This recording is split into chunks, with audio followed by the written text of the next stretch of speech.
button here, take this little sticker off that reminded me to do it. So thanks for joining me tonight.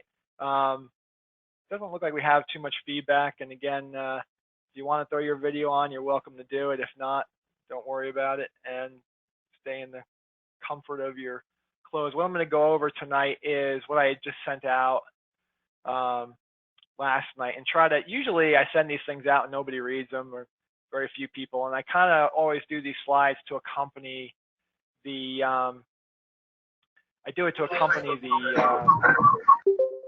the newsletter that I send out. So if you're wondering, like, sometimes they're connected, and I try to send them out together. And if you have a question as we go to, you could throw your video on and raise your hand, or you could hit the chat line. I'll probably see it if you send me a question via the chat room thing. It should pop up. Let me put that up. We got a bunch of people on tonight, though, so we got about 35 people, and a few more coming on. So what I thought I'd do first, though, is effectively kind of talk about what we're seeing right now, and what we're doing to try to counter what's going on and prepare for the next round of sell-offs that I suspect we're going to have this continued volatility. So the first quarter, of course, let me pick a better color here. Let me pick, hey, Charlie, I like that video. You're looking good. I can't hear you right now because I got everybody muted, but so you can see what we've got here is this was a horrific quarter. So as the judge was just saying, the first quarter was rough. Hey, Marie. And it was brutal. There was nowhere to hide. It was a massive, massive sell-off that we had. And you can see that just from this slide, that the downturn was one of the fastest in history. And I put in the slides, just to give a little bit of a historical perspective, this was what we just went through, this 30% correction, which was the fastest and steepest amount of days, faster than even Black Monday in 1987, which went down a little bit further, took a few more days, or the tech boom, which we went through, or of course, the worst was the Great Depression, which was very, very long and just a horrific period. But we've learned a lot from these periods of time, both in more recent history from the financial crisis and in 2008, and then from the Great Depression, in that government has acted very, very quickly. And I'll kind of show you this too, is that we've had tremendous volatility in this upswing. When you get this type of volatility, what's happening is it's just everybody panic selling and coming in and selling. And you can see our volatility has been over what we had during the financial crisis, only really below that of the Great Depression back in the late 20s and in 1987 during Black Monday. Our strategy, of course, as always for you, is this is not fun. I know it's not fun to see portfolio values down 20%. It's horrific. And I always joke that I get paid based upon portfolio value, so this is horrible for us. But our clients' income has always remained the same. And the challenge for us is to make sure that throughout all of these crises that we've had, these green triangles that you see, our clients who started with $1 million, they're still higher than they were. We've gone through this downturn here. And Zach, one of our associates who does a lot of our fixed income trading for you that you don't really see behind the lines, and Becky, he updates these slides every quarter for us, and you can see here this was our downturn. So our clients are still up when you look much longer term, except for those who came in within the last year, because all of our 15% returns from last year have been wiped out in this first quarter. Just like the jobs report that came out today has now wiped out 11 years of terrific job growth that we've had. We've lost 20 million jobs, so it's been really terrible. But from my perspective, our clients' income hasn't changed at all. And that's always been our focus, is to get our clients regular income so that you can weather the storm, that your life's not changing. Now, we're all spending less. I kind of was joking with my wife, Annie, I said, hey,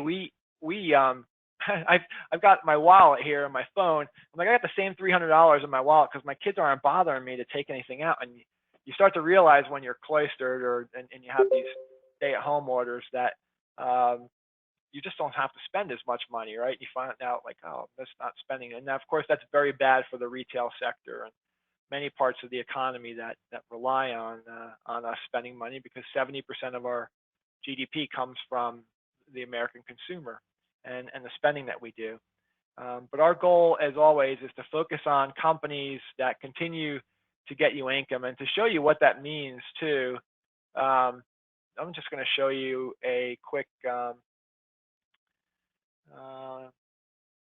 portfolio.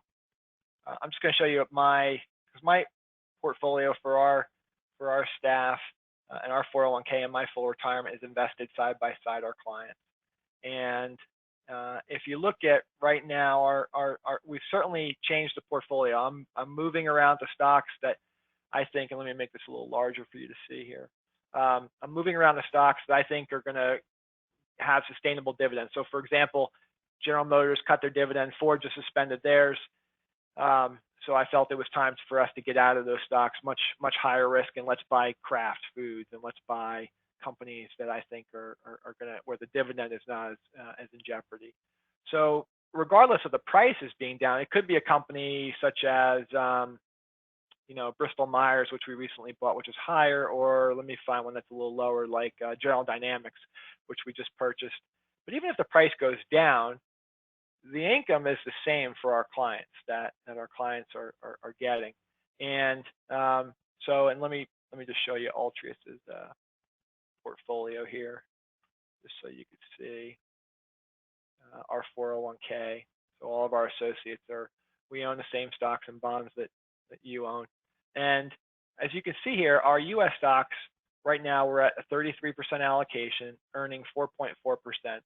So that's going to stay steady. If you went a little bit earlier this year, it's our income from $1 million, and our corporate plan has right at just over $1 million in assets. And of course, we've suffered down with you. We're down this year too. But you can see the income now. Right now, all of our associates at Altrius, we're reinvesting the dividends and interest. We're not taking the income out of the portfolio. Some of our clients rely on that income, and they're still taking that income out of their portfolio. But as you can see, our U.S. stocks are paying 4.4%. Our international stocks are paying 4%. And this income isn't appreciably different from just 6 weeks ago when the market was much higher. It's a little bit less just because we're holding a little bit extra cash to opportunistically buy some more stocks. The real questions for me are which one of our bonds too are going to go bankrupt. We know and look at some worst case scenarios too, which I'll kind of show you a little bit later, and which ones we may lose and which ones we think may bounce back. So I just kind of wanted to show you where our income was right now, and that it's continuing to pay our clients really a nice return. Those clients who've reinvested their dividends and interest, like we are, have certainly done well. Even with this downturn, it looks like a little blip right now, and I don't know if the market's going higher or lower in the short term. We really don't know. We're just positioning for the recovery to come. So from an economic outlook, I always do scenario analysis. I look at a worst case scenario, and there's certainly some downside risks that could occur. I don't think so, because the massive amount of government spending that's being done and the Federal Reserve pushing in, those lessons that we learned from the Great Depression, where we kind of went back and forth and fits and starts. I was on a call with Senator Hawley last week, and some of the conservative business owners who are on the call were saying, oh, we shouldn't be doing this right now. I said, you know what, we're all Keynesians right now. Government is the only one spending. There's 20 million people who are going to be unemployed. There are a lot of business owners, restaurants, hotels, which are empty and have no revenue. You can take a hard line on this, but this isn't something that the businesses did. In fact, in this case, this has been a government mandated shutdown if you're in, especially a state like New Jersey or New York. So we really need to help these businesses out. And that was one of the reasons why I was saying to Bob earlier, when I said I sent out that blog about our debt. I know our debt, and if anybody wants to read it, you can always kind of go to our blog page here. And I sent out the blog about, is America going broke? And it's a good open debate, and I kind of go through that. Is America spending enough or investing enough, especially considering low interest rates, or are we spending too much? And it's always an ongoing debate. And if you're interested, you can kind of read my reply here. And there's not a definitive answer yet. We'll know in history, in time when we're looking back, we may know if this was a good idea or not. So I think it's important that as we are looking at the worst case scenario. Oh, Lee asked me if I could turn up my volume. Hopefully you can hear me all right. Maybe I could put this mic a little closer to my mouth. I don't know if that helps at all. I look at the worst case scenario, and then I look at the best case scenario, and I don't think either of these are probable. I mean, the market could just rally back very strongly, and it could, we could head back and test these lows again and go lower like we did during other downturns.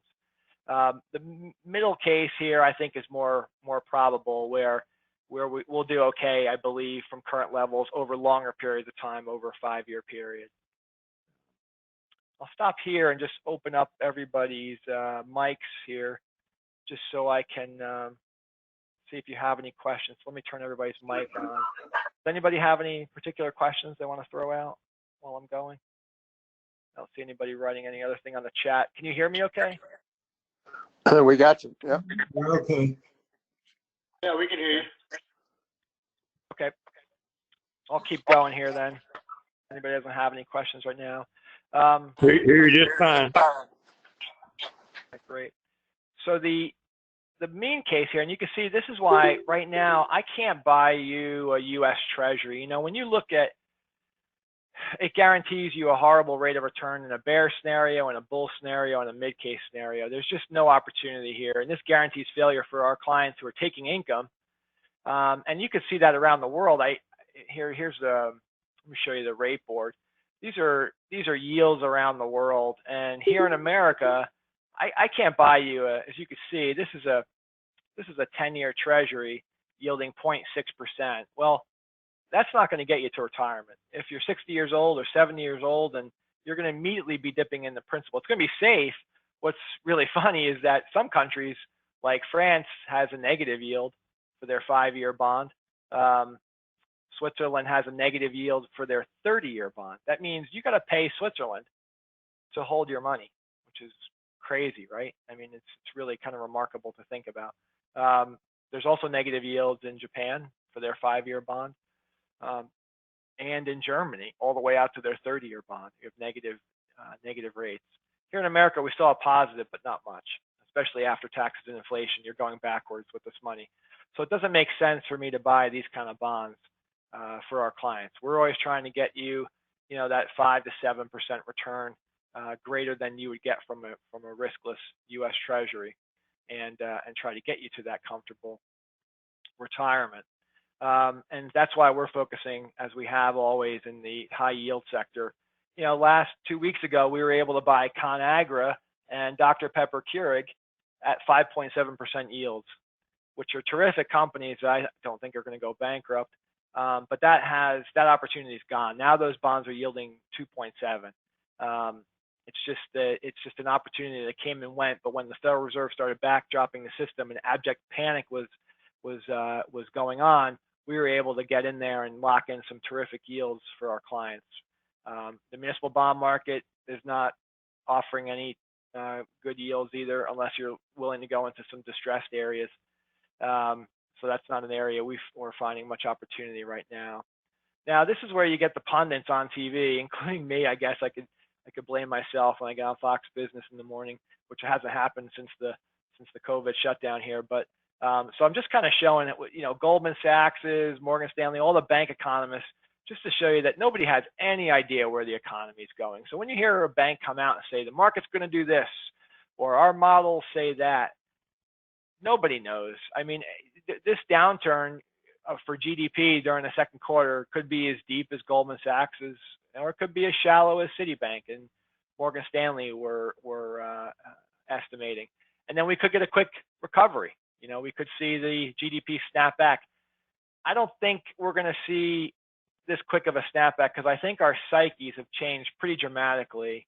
And maybe I'm impacted more being up here in the New Jersey area, but I see it really even in other states, that people may not be willing to get on an airplane just yet, certainly not on a cruise liner just yet.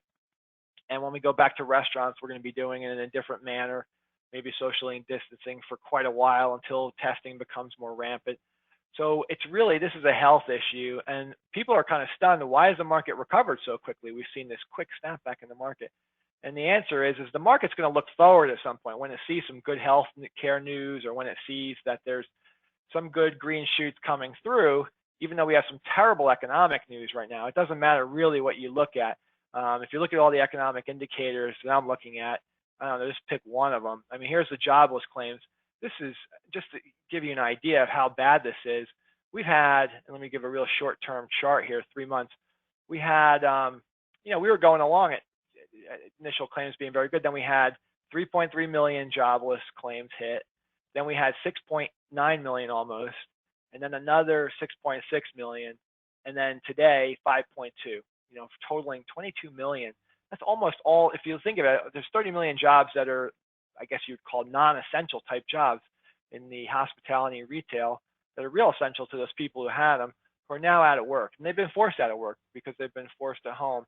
And if I show you going back all the way to 1967 right here, I mean, look at this. There's nothing close to this, even during the financial crisis. You have to go back to the Great Depression to see anything like this.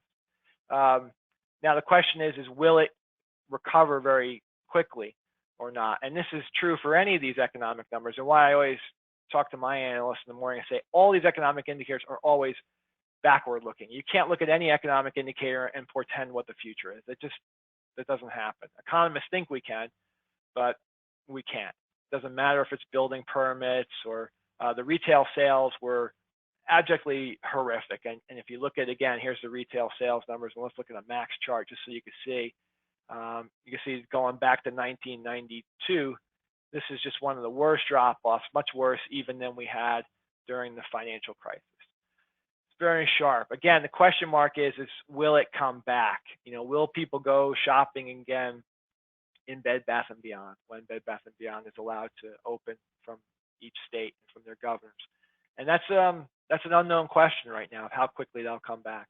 The market will start to look forward, and that's why we've had some companies in the market kind of stabilize a little bit. This is where the Fed, as you can see here when I sent this, has come in with a massive amount of, this is QE4 really, if you want to call it that, which is what I'm calling it here, our initial response to the coronavirus. So when you look at quantitative easing that started back in 2008, and then we had QE2, and then QE3, and then we had a tapering here where the Fed's balance sheet was starting to taper off, and then this hit. And the Fed was forced very quickly to come back into the market. And I think that's the right thing for the Fed to do. And the Fed has come in even really, it was able to act very quickly, and even Congress acted relatively quickly, understanding the volatility that we had during the financial crisis and a lot of the fighting that went on between Republicans and Democrats, whether or not we should have bailouts. And that was a lot simpler in that sense because it was primarily just banks that were in the greatest amount of trouble, whereas this case is pervasive across all industries. So they pulled out the playbook, ensured there's liquidity in the system, and now they're buying things. Even they're buying corporate bonds. They've even bought high yield ETFs. So the Fed's been very, very aggressive across the board. And two, the government, as you can see from this slide that I sent out, and this is governments really across the globe, have gotten very aggressive. Certainly the United States as a percentage of our GDP is going to go up. To Japan, Canada, Spain, France, Germany, everybody is spending in response to trying to get things moving again. And that's a good thing to help us in the short term until we get businesses back to work and find a way back. And I know there's a lot of debate, and that's why I said in my last video, if you saw it, that we need a little bit of kindness right now between each other, because nobody has the right answer. If a Democrat says we should, they're more of a caring tribe, and I understand that, being close to being a Catholic priest, I kind of understand the caring tribe and wanting to take care of people, and let's shelter in place and let's help all people. Every life is precious. But then there's the Marine Corps tribe, the Liberty tribe that I would call it, where we have more Republican governors and more of the free states, which I also well understand being a former Marine, that and a capitalist, that we need to get back to work. And there's a lot of danger with not getting people back to work from spousal abuse to despair and hope and suicide that is lost in society. And we're going to have to find this balance. There's no perfect answer to this, and it's going to go in fits and starts, and we'll have hot spots that'll pop up again and that we'll have to tamp down. But we're going to be able to do it. We're going to get back to work. We're America. We're responsive, and we all deal with risk. I mean, if none of us wanted to get hit by a car, right, we could just stay in our houses and never drive. We understand the risk we take when we get on an aircraft, or when we travel, or when we drive to the supermarket. And we'll be, after 9/11, a lot of people thought, how are we ever going to deal with this? And I said, you know, a lot of countries across the world are always dealing with terrorism in their nation, and they grow accustomed to it. And we've certainly grown accustomed to it here in the United States, and we've gotten back to going into packed stadiums, and we'll do it again. And we'll do it again, especially those larger gatherings when we have more broader testing. But we will come back. We will learn to deal with this because it's just a story of humanity. This coronavirus package is $2.2 trillion, and you can see it's a massive amount of spending. A lot of our clients who are small business loans are not getting their loans. We haven't gotten ours, and the money's out. And Democrats and Republicans right now are fighting over this. The Republicans have a good stance that, hey, this was passed. It's just supposed to be for small business. We just want to put another $250 billion on this. Small businesses need it. This is very popular. Let's get it. Democrats, you know, when you're watching the sausage maze, think, well, we can do that, but we want to put other stuff in here.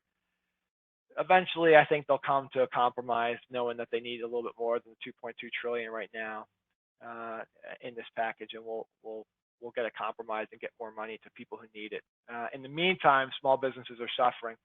Unfortunately, what you're going to have is a business like mine that can last, where I'm trying to fight tooth and nail, and you know, Annie and I have cut back our lives significantly. It's like, okay, our youngest daughter, we're taking her out of Catholic school. That saves money. That saves a job. Putting my mom moving into my brother's home saves me another job. You know, so all these things that we could do with our lives to stool it down and deal with less profits for the company is what everybody's doing with their personal balance sheets right now too. And we can do that, and fortunate enough to be able to do that, whereas a lot of other companies have zero revenue. If I'm a bar, I've got nothing right now, and all of my employees are furloughed and been laid off. And the longer they go without help, and banks are in the business of lending money to people who don't need money lent to them. So banks are acting like banks. And I don't expect banks to be altruistic just because we bailed them out during the last one. And the government got paid back. Those were good loans that we made to the banks. And my ignoble competitors and the big banks, you know, a lot of people didn't like the bailouts, but without the big banks, commerce doesn't move. We had to bail out the big banks. But don't expect the big banks to just give money to those because they're worried about fraud. And they're worried, more importantly to them, is they're worried about losing their loan money that they lent out. So they're being careful to whom they lend it. And there's lots of stickiness in the system too. I mean, I have a $250,000 credit line with PNC. I've been a customer of PNC for 12, 13, 14 years. They should have done it like that.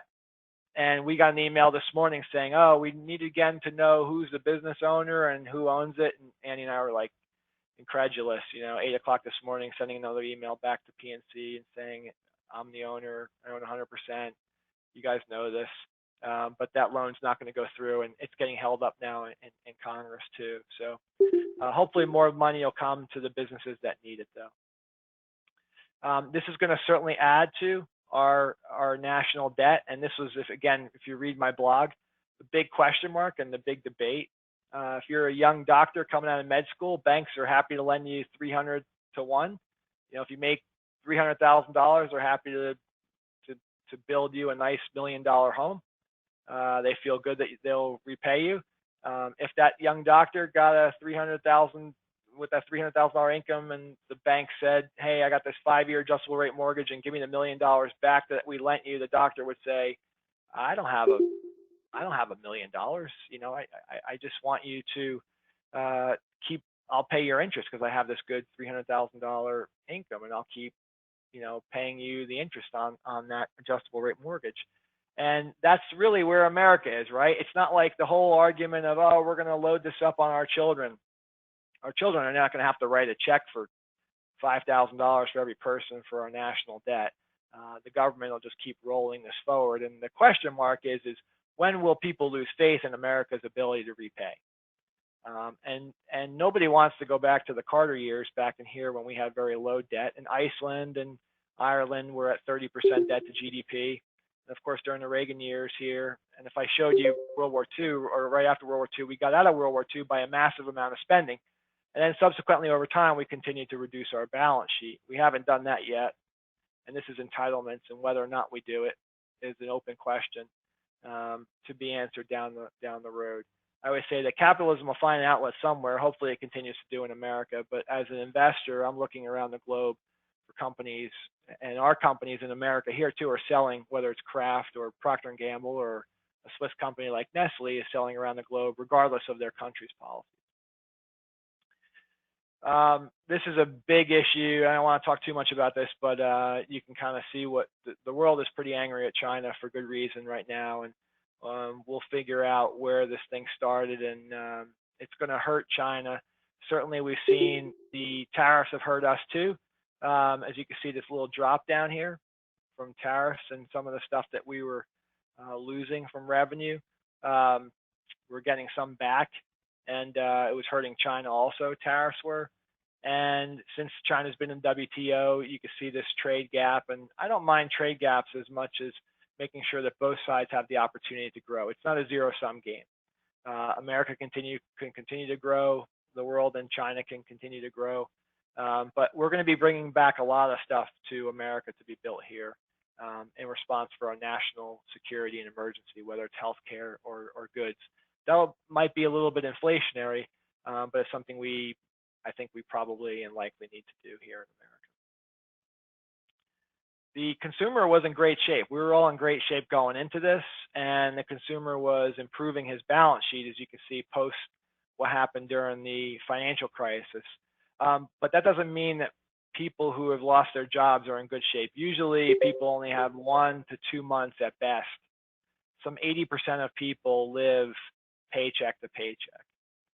So the American consumer right now is hampered, and that's really going to badly hurt our economy here. And you can see the immediate impact it's had on us. So that's why we need to open the government, open our economy back up.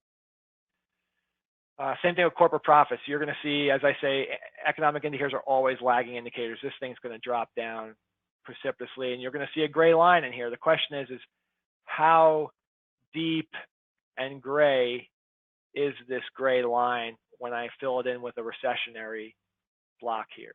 Is it going to be 1 quarter, 2 quarters? I don't know. I think it'll likely be throughout this year, and hopefully things will come back and get back online, and the recession remains relatively shallow. Before I go into the investment outlook here, let me open it back up to everybody again too, and see if there's any other questions. Check the chat line. Any other questions from anybody? Want to throw them out?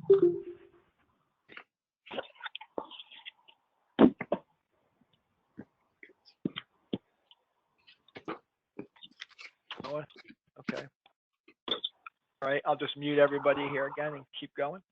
The investment outlook for us is, our strategy, as I've shown you, is steady income, right? So if I went all the way back to one of the most important slides, or probably the most important slide, is this one, is to continue to get you the income you need for your retirement. And if you're not using it, if you're like me, then we're doing what the next slide is showing, is that your income is being used to reinvest it to buy more shares of Starbucks and more shares of Procter & Gamble while it's down. Now, as we look at what types of stocks to invest in, to me, I'm able to buy. The great thing about these recessions is I'm always able to buy stocks that I haven't been able to buy for quite a while. And I'm able to pile into companies that I think are very attractive valuations. The mathematical algorithms that you're seeing, this crazy volatility, up 600 one day, down 400 the next day, up 800, down 1,000. that's going to continue because you've got these mathematical algorithms, and they're still using an old playbook for the most part. They're kind of moving into those FANG stocks, which has been very concerning to me because it's like they haven't learned the lessons from the tech bubble. And that's not unusual. I've kind of shown this to my staff. Most of my associates are younger, and they've started their careers, even most of them post-financial crisis. So we only remember the time when growth has been, and this is like an eternity for Americans, right, who want everything immediately. And this has been a massive outperformance of growth stocks. Well, the last time this happened, where we were at this kind of valuation, you can see was during the tech bubble, and we kind of see what happened. And normally coming out of recessions, value stocks outperform. Now, I don't know if that's going to be the case this time either, because maybe people just feel better with Netflix, these FANG stocks or the MAGA stocks, Microsoft, Amazon, Google, and Apple. So maybe tech does lead coming out. I don't know, but stocks with crazy valuations, I'm not going to buy for you because the downside risks are very real. And they don't pay a dividend. I have to hope right now that they come back for you and that I sell at the right time to get you the income you need, which is not something that we do. Hope is not a strategy. My strategy is continue to get you the dividends that you need to fund your retirement, regardless of what the price of that stock is. Procter & Gamble is going to pay you that particular valuation or dividend, as long as they don't cut their dividend. And when you look at it, it doesn't really matter. Like yesterday, just to show you a particular stock, let me show you Johnson & Johnson, which is a company I haven't been able to buy in some time. You can see I was analyzing Molson Coors. Don't be surprised if you see me buy Molson Coors. It's a stock that's been beaten down. It's one I've been looking at for a while. So here are the financials of J&J. And J&J, just to show you, a stock chart of it, get a feel for it here. J&J before this downturn was a company that was, obviously it's well respected. You can see their revenue just continuing at a very nice clip, making 76 billion, 81 billion, 82 billion last year, and continuing to grow their bottom line, right? They mind their expenses very well and have done a good job of that. But most importantly to you is you look at their dividends. And if we went all the way back for Johnson & Johnson, you could see that they paid 16 cents way back in 2000, and 29 cents in 2004, 42 cents in 2007. During the financial crisis, they actually increased their dividend, 46 cents, 49. They're truly a dividend aristocrat. I don't know how many years they've done this, but this is decade after decade. 57 cents, 66 cents, 80 cents, and they just increased it again. They just went from, as you can see, from 90 cents to 95. And that's a nice commitment from J&J saying, we've got the cash flow. We're going to be able to continue to pay you, Altrius's clients and our investors. And that's a nice commitment for us that even if their stock price is down, if their stock price is, it's at 149.67 cents at the end of the close day. If it goes down to 120, if we took a look at J&J, let me just look at it today. You can do this on Yahoo here. And, if J&J had a bad quarter or a bad year, and they only earned, you can see they're earning $6.41. And most analysts have no idea where the stock price is going to be. But, you got some really smart Wall Street analysts here, 17 of them thinking they're going to make as low as $8.30 and some as high as $9.74. And let's just split the difference and say they make $9. But let's say they have a horrible quarter, they only make $7. Well, we know that they're only paying out $4. So even if they're making $7, they can pay you. That's a nice 3%. When we bought it, it was 3%, more than 3% dividend yield. So even if their earnings get hurt, it doesn't matter if their stock price goes down to 120. That's just because people are panicking. They're still going to pay you the same amount of real income. And that's where you've seen during even these crazy ups and downs that we've had over these past 2 decades for our clients, although it's been wildly volatile, our clients have continued to collect their dividends and collect their income at a regular pace. And that's been our key to success, and I hope it continues to be during this crisis that we're going through right now. So value stocks are certainly due to outperform. Will they? I don't know. I certainly have been expecting them to turn around. We'll see, hopefully soon. The same is true for international versus U.S. We've had international stocks greatly outperforming, we've had U.S. stocks greatly outperforming international for quite a while now. And this trend is probably going to reverse. Probably not during this crisis because people move to the safer companies. A lot of times too, they move to the United States, which usually leads. So you've seen this movement into U.S. stocks here very sharply in the short term, and another sharp decline here for international versus U.S. But I suspect that thing will eventually reverse itself, and that's why it's good to have international and U.S. stocks. Same thing across the board here. PE ratios are much lower after the sell-off, both for international, Japanese stocks, British stocks, and U.S. stocks. The question here is, what's the E going to be? There's no model you can do for this. We don't know what the earnings ratio is going to. We don't know what the earnings are. We know what the price is, but we just have no idea what the earnings are. And I think this year you have to give these companies a pass and say nobody knows what the earnings are going to be. Some companies are going to be hurt much more than others, and start to look forward and think about when we're going to normalize. And that's why the stock market started to stabilize some too, and it'll look forward before people are ready for it to look forward.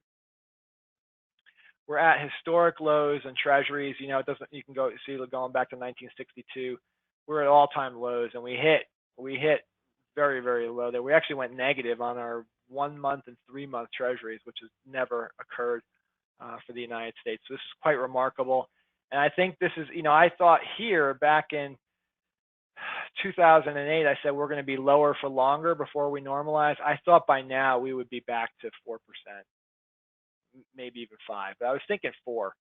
And you know, this has been a decade where we have not normalized, and unfortunately, I think this is a new normal. I think we're going to be at very low rates across the globe for a very long time. I don't think we'll be negative. It's possible that the United States go negative, like other countries, to really encourage people to take risks and to invest in corporations and invest in companies and get their money out of banks and force banks to lend it and not keep it in their coffers. But we'll see. I know the United States doesn't want to do that, though. This creates a lot of opportunity, though, during this panic. You can see as credit spreads stretch, meaning companies now that we own, the yields have shot up much higher, and not quite as high as we saw during the financial crisis. During this time, I was able to buy banks at 20, 25% yields, meaning, you know, I knew we were going to double our money buying Citigroup and Bank of America and all of the bonds that we bought during that crisis, much like we did during the energy crisis. A lot of energy companies that we were buying, where we made 22% return the following year post that crisis after losing 15% during that downturn. This was a big opportunity for us, and I felt the federal government would be behind the banking system. This opportunity is a little bit different because it's not just one sector that can be bailed out. It's just pervasive. So are people going to go back to AMC theaters anymore? That's a question mark. JCPenney, you know, we were going to get paid back in June. It doesn't look like we're going to get paid back for JCPenney. We're going to have a certain amount of bankruptcies. You know, what's it going to be from a historical standpoint? Is it going to be 5%, 10%? Normally, we're 1 to 3 over longer periods of time. We've had very low defaults for quite a while now. But the spreads are stretched. They're starting to come down already a little bit here since I've even made this chart. So some of the opportunities have already switched. We were talking about this morning at our investment committee meeting that I talked about how we bought Dr. Pepper, you know, Keurig and ConAgra at almost 6% yields just a few weeks ago. Now it's at 2.7. Same thing's happening for some things that were like an ADT that was yielding 9% just a couple of weeks ago. A week ago is now at a 5 or 4.5. So there's a lot of opportunities that are gone right now that are those safer type bonds and safer type companies, because I think you and I will keep paying our security fee, which is how ADT makes money through that monthly fee. And a lot of those opportunities are gone right now, which is another reason why we're sitting on some cash, because I want to eventually increase our equity allocation closer to 60 as we kind of work through this recession. This just shows the same thing, that if you look at spreads versus safe investments, you know, again, this is why I can't lend money. I can be an owner of Procter & Gamble stock and have a good dividend from a AA or an A-rated company, but it never makes much sense for me to lend money to Procter & Gamble because we're only going to make 0.5% to 1% more than we would get from a U.S. Treasury. Those things stretched out a little bit for a very short time until the Federal Reserve came in and started buying bonds. The opportunity set is in the riskiest stuff right here that we generally don't buy. We've got some that's CCC rated, but not too much. Usually we're in this sweet spot of BB to B. Morningstar had us at a B rating, but if you look at our portfolio, half of it was really BB. So I would put our rating at like going into this recession at like a BB minus or so. And this is in the junk category below investment grade. Is a nice way of saying junk bonds, high yield bonds. And this is where I'm generally trying to get that 5% more than I can get from that riskless treasury here. So we're still focusing in this area to try to find value for that 40% of our portfolio that's invested in these bonds. This is not unusual. I just kind of wanted to show you what happened in 2008 to show the max drawdown, which was, as you could see, during the financial crisis, high yield bonds lost 35%, corporate bonds lost 16%. And the snapback, the calendar year snapback was very, very strong. So the question mark after this downturn of these downturns that we just experienced in corporates and in high yield is what's the recovery going to be? And the answer is, I don't know yet. We'll see. But we should have a recovery in a lot of these companies. And then from the stock side, I kind of put this chart in here to show you that this is not unusual, these sell-offs. So I went all the way back to 1950 and show when we've had stock market declines of 21%, 28%, the horrific depression that we had from 73 to 74 was a terrible, the energy crisis. The hit there was a 50% decline. You and I have gone through a 50% decline during the tech bubble, and then we went through another 57% decline during this one. And again, our income stayed steady for our clients, and that was key for us. So we've been through these kind of corrections. You can see this one here. We're at 34% downturn. Is there more to go? Possibly. I know nobody likes going through these, and you can see the nice bull markets that we had post these things. Now, this never happens very quickly, which is what I wanted to show you with the next slide. It never happens like boom, where we get these 400% returns after a 57% decline. What happens is it takes time. So in this slide, I'm kind of showing you how after a lot of sell-offs, how sometimes you get a one-year snapback, like in 80-82 when Paul Volcker was raising interest rates to 16, 17, 18% to stifle inflation. We had a pretty good snapback in a one-year time frame, and then a 3-year time frame, and a 5-year time, and then a 10-year time frame where we made 300% during the Reagan, and subsequently Bush years. But then 87, we had another crash, and then the market did a nice job snapping back very quickly in a one-year time frame. During this downturn, in this 34% downturn, how quickly are we going to come back? Is it going to be like it was during the financial crisis where it went down another 8%?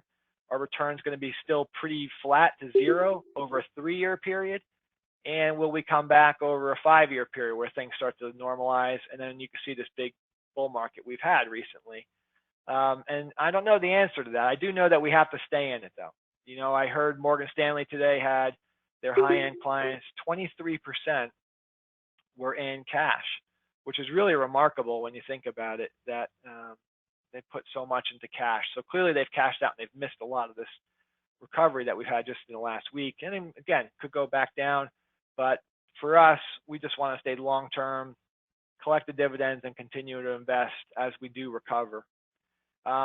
This slide, I just wanted to show you that there are constant crises. This is going back decades, from the Black Monday crash to the first Gulf War.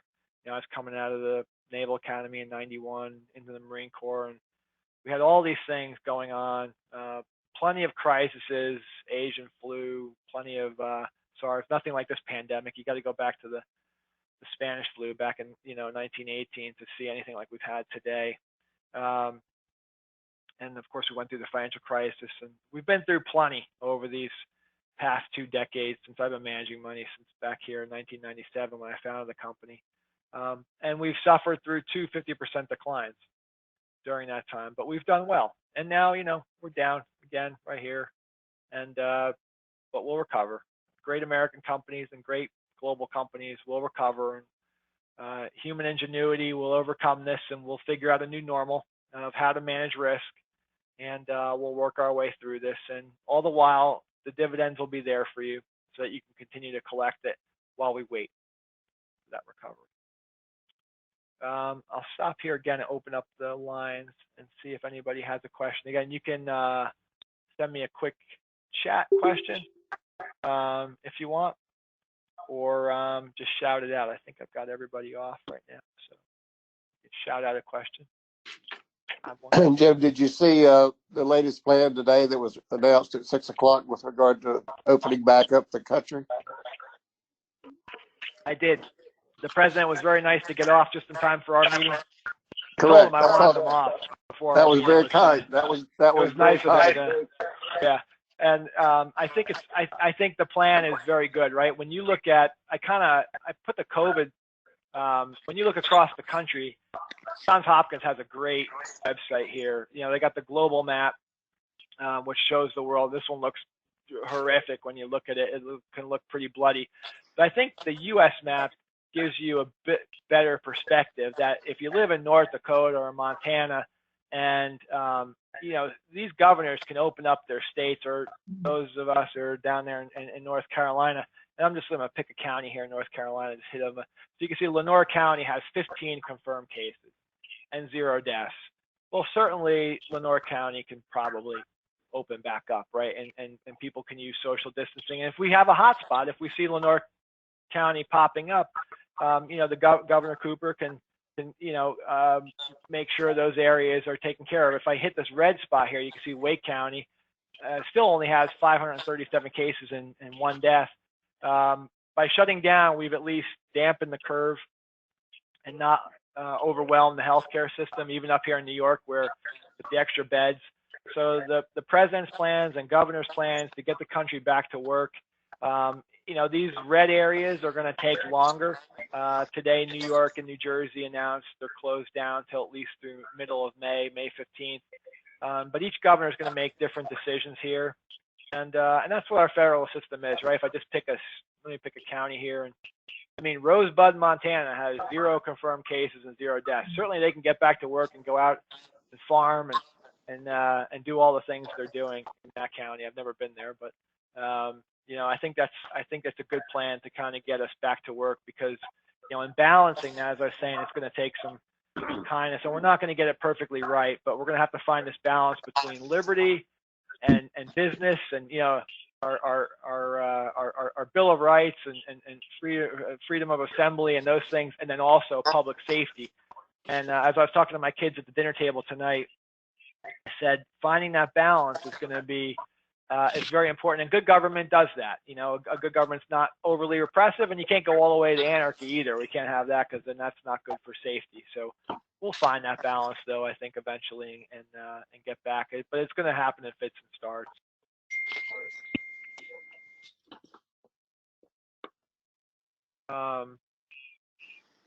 Any other questions while I have it open? Hey, Jim, it's Tim. Do you think there's going to be any long-term structural changes to the economy as a result from this? Things that are very long-lasting, 5-10 years out there? I do. I think, I don't know about 10 years out, because of course, but I think this is going to have, kind of like my clients who are of the greatest generation who still double dip their tea bags, right? I mean, I'll tell them, you have $5 million. You're 88 or 92 years old. You can't possibly spend this money, but they remember bread lines. They remember going through the Great Depression, just like many of us remember the financial crisis. And I think this pandemic will have irreversible change in our psyches. And that's the challenge for me, and that's why I always tell my young, smarter analysts and people I speak with that, it's like those discounted cash flow models. It's more art than science, and trying to figure out what the world is going to look like. Certainly, you and I have changed the way. I mean, we're eating Kraft macaroni and cheese all the time in our family now, and nobody's talking about healthier foods. And people are eating differently, and you wonder how. And we're realizing how little we need. Maybe that people won't consume as much either, and that may change businesses. And certainly, a lot of businesses are realizing they can work from home. A lot of businesses are realizing their footprints can shrink, and that will have an impact on real estate and the prices of real estate in cities and companies that we lend money to, like CBL or mall companies or Boston Properties, which we don't own. That has. So I think there's going to be some real changes for companies that are going to realize that, oh, we were spending money in areas that we don't need to, and the American consumer is going to change in the way they do things, and how quickly we get back to going to theaters or going out to football games is an open question. I think once we get a vaccine, which I don't think this is an issue like AIDS, it seems to be the doctors I talk to and the scientists, this is a problem that we can figure out, and Johnson & Johnson certainly seems to be in the lead there of having a vaccine, and it's amazing how fast they're doing it. Usually, I mean, things can take 10 years, and they're working very quickly. So in this sense, I'm hopeful that we get a vaccine a year and a half down the road, and that we get things that can help us work through antivirals or plasma or greater testing to kind of keep things under better control, so that people do feel more comfortable in taking the risks that they feel comfortable with. Why is Jim the president? So, did that answer your question, Tim? Yeah, definitely. Yeah, but that's a challenge, and it's. I got one chat question here too. Let me see what this says. I'm concerned that Governor Cooper takes a one-size-fits-all approach to opening North Carolina up. Do you have any insight onto his views on this? I don't. There's, as I was saying earlier too. Let me kind of mute everybody again here too, so I know.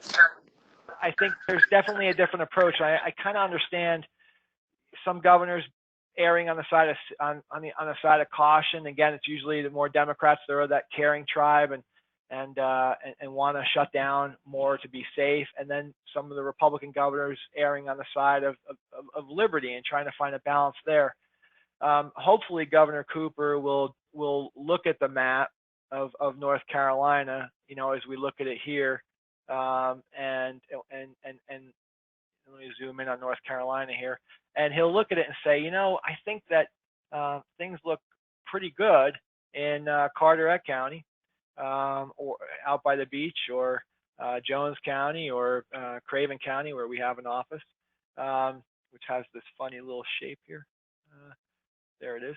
So there's Craven County, where we only have 31 cases and 1 death. And of course, you hear politicians, every death is tragic. I think that's plenty of people are dying from car accidents, right, too, that aren't happening right now because we're all kind of sheltered in place. So I think this is going to take we the people lobbying the government to kind of get back and hearing all sides, and hopefully they'll do that in parts too, so that if you're looking at North Carolina, and looking at Wake County, you say, okay, let's keep Wake County shut down a little bit longer, so we want to open our office in Durham, and that'll stay closed for a little longer, but our office in New Bern can open up. But I know there's a lot of debate there, and I'll try to stay out of some of the politics, but WNC is not as COVID involved as Mecklenburg. One size not fit all. Yeah, that's definitely true. I mean, for Andy's chat question there, again, trying to avoid politics here. I'm a Federalist, and my party died with Hamilton. I usually, when people get done with me, they'll usually say, like, if they're Democrats, they say I sound like a Republican. If they're Republicans, they say I sound like a Democrat. I have friends on both sides of the aisle. My good friend Senator Young of Indiana, we were at the Naval Academy together, and we were in the same squadron, the Marine Corps, my last squadron. And I also am friendly with Senator Booker here, whom I don't often agree with on a lot of things, but there's some areas we have some agreement on. So there's, I think that there are plenty of people in government who mean well. They're usually the people you don't see on television.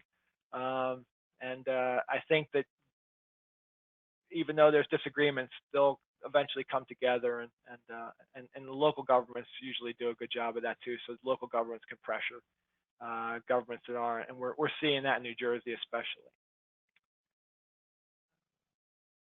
All right, so let me keep going here about our investment outlook here, because I'll try to finish up in a few more minutes. So our focus still is just trying to find value here. Again, getting about a 4.5% dividend from our U.S. and international stocks, and then from our bond portfolio, again getting that 6% coupon. And of course, our bonds are down significantly this year. Hopefully, again, as a price, we'll certainly have some defaults. But hopefully we'll have a good recovery, as I was showing you when we had spreads at these values from last recessions. And then we're holding on to a little bit more cash right now too, because I eventually want to invest this and get back to a more of a neutral 60% stock, 40% bond portfolio. Now each of you is different, so each person's risk tolerance is a little bit different, and so it's always customized and personalized to you. But this is for the whole of our clients, which about 80% are invested, to 85% are invested like this. Again, our strategy, the client today said, I'm in this mix of mutual funds. It's the classic thing that 95% of wealth managers do. You probably heard the Fisher commercials of why would you be in a mutual fund? We have a little video like that I'll send out eventually too. I hate it. You chuck it in these 20 mutual funds, and the client said, oh, my advisor hasn't, Jim, you put out all these videos, and your advisors are so been talking to us a lot, and I haven't even heard from my other advisor during this. So I wanted to move over the other 170,000, this is the Pennsylvania client that I have, and move it over to you. And the difference is, I said, listen, our portfolio is down just as much as theirs. But what's different about our strategy is this: is our clients are getting this income. We're getting more than double that you're going to get from this throw and hope strategy, whether it's indexing or throwing in a passive strategy, or whether you're throwing it into a basket of mutual funds. Our strategy is invested in individual stocks and individual bonds that produces that stream of income. And that has enabled our clients to stay retired, not to change their lives, and not to go back to work during the last two horrific 50% sell-offs. And I hope that's the case again, as long as Procter & Gamble and Johnson & Johnson continue to pay their dividends. For those of us who don't need the dividends, we're just reinvesting at lower share prices. So that's a wonderful opportunity. Same thing with our bonds. I don't think we're going to get a 14% return. If we have no defaults right now for our portfolios, we'd get a 14% annualized return over the next 5 years. I don't think we're going to get that over the next 3 years. But maybe we can get a 7, 8, 9, 10, 11% return and see that kind of recovery. The problem with me investing in safe bonds is we get no return, right? Yields are very, very low and a very low expected return. And we're locking in our money for much longer than I want to lock it up right now too, if I were to invest in those type of bonds. Same thing for our stock portfolio. If you index and just put it in the S&P 500, we're getting much more dividends from our U.S. stocks. And I'm finding some good value. Again, our stocks are cheap by historical standards, a little bit more. We're usually around that 13 to 14, picking up some higher quality names like Johnson & Johnson and Kraft and others has increased my PE ratio a little bit. Again, we don't know what the E is of that PE. It's just kind of a guess right now. But that's always a story for our style: is value, global growth generation, higher dividends. Same thing with our international. We've always gotten a much higher dividend yield, and it's the same thing for our international stocks, where we're getting a high dividend yield. Although international stocks right now are so beaten up that yields are very high in international stocks right now too. But international stocks are cheap and much cheaper than U.S. stocks. And that we've always got dividends. So again, to me, the most important slide to remember is that our income has been there for us in the past. I can't guarantee it'll be there going forward, but it's something that we've always provided to our clients through the Iraq War, real estate bubble, the financial crisis, and now COVID. you can see our income hasn't changed appreciably to our clients, and that continues to be our strategy. So I try to keep it at an hour. We're right at about an hour now. I'll open up again for questions if you have any. You could throw them back out, or you can hit the chat line too. So I've unmuted everybody if you want to shout out. Questions?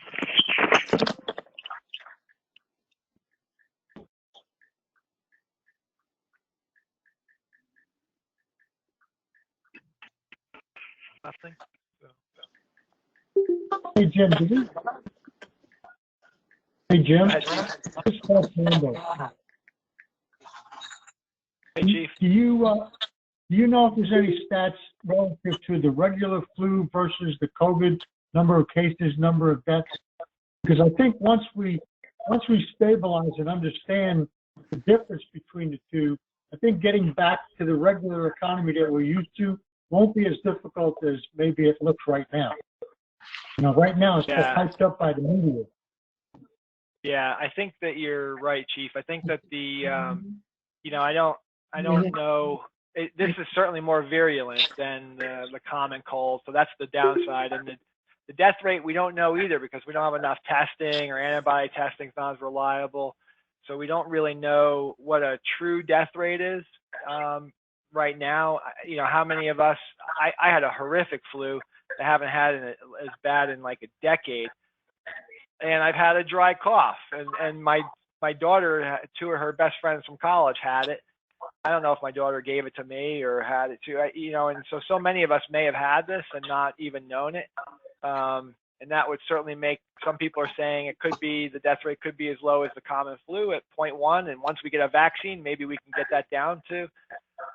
We don't really know yet. We'll kind of be figuring these things out as we get more and more testing data and more knowledge. But I think you're right, is that once we realize that, oh, there's a vaccine coming and antiviral treatment, and we have better knowledge about the testing, then we'll feel more comfortable taking the risks and going back out and normalizing our lives again. And then we may have a quicker snapback. I don't think so. I think this is going to have a permanent type of change to the economy and to some businesses, but I think we can hopefully normalize quicker if those things happen.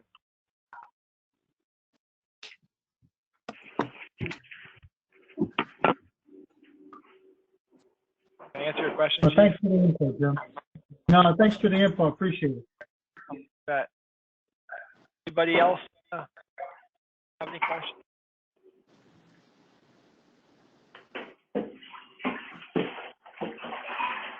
All right. Well, thanks for joining. As always, we deeply appreciate your show. Somebody accused me of having bags under my on the last video I sent out, and I think I'm just getting old, but it may be the lighting that gives me the bags. But I always feel the stress of and trust that you given to us. And please call anytime you have questions. I'm happy to answer your emails or take your questions. And we deeply appreciate all the trust you put in us. Thank you again, and be safe and have a good night. All right, bye-bye.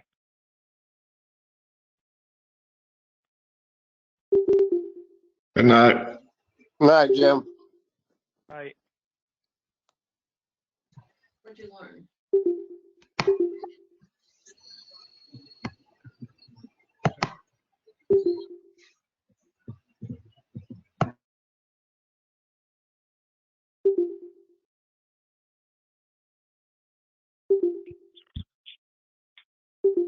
We're still on, right?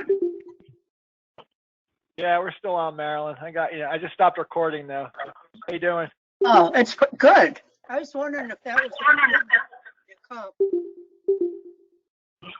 Yeah, we're still on. Did you hear what I Just said? making sure. No, I didn't hear. What'd you say? Oh, I was wondering if that was a cold one he had in that cup.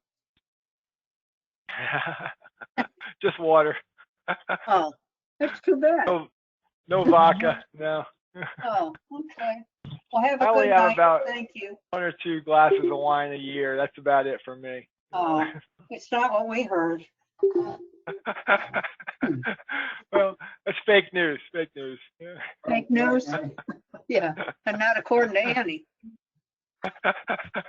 Andy doesn't let me drink that much. I come from a family of a long line of alcoholics. I'm always pretty. I always tell my kids to be careful too. So we don't. Yeah, We that's the don't drink best very way. much. I did in my early pilot years, my early Marine Corps years.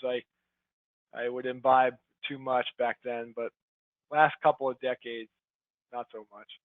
Oh, you've been behaving yourself. Well, that's good. Yeah, that's why I look so Okay. young. That's true. That's true. Well, see, now you're supposed to sit, never mind. I gotta go. All right, have a take care. nice Good talking to night. you. You too. All right. Take All right, care. bye-bye. Yep, All right, bye-bye. So we're off the air recording. If anybody has any other questions they want to throw out, go right ahead. Meeting. Yes.